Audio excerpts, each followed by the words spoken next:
আজি ইমানেই ঠাণ্ডা পৰিছে যে জুইৰ কাষৰ পৰা উঠিবই মন যোৱা নাই। সেইকাৰণে ভাবিলোঁ ইয়াতে আজি ৰুটি বনাওঁ।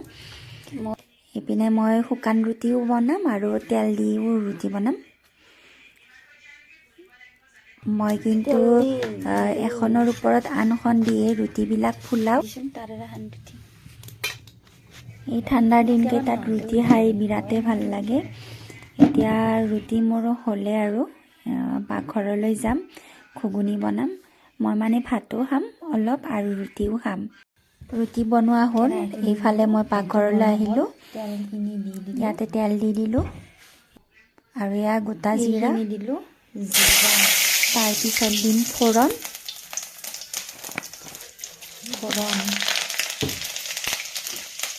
তাৰপিছত দিলোঁ পিঁয়াজ দি দিলোঁ। এতিয়া ভালদৰে ফ্ৰাই কৰি ল'ম।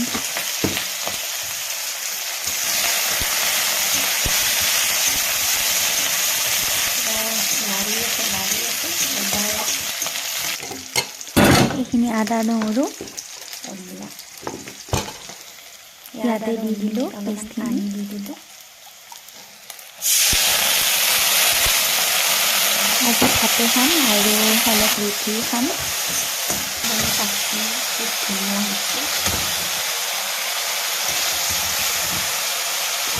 এইবাৰ ঘুগুনিখিনি ঢালি দিম।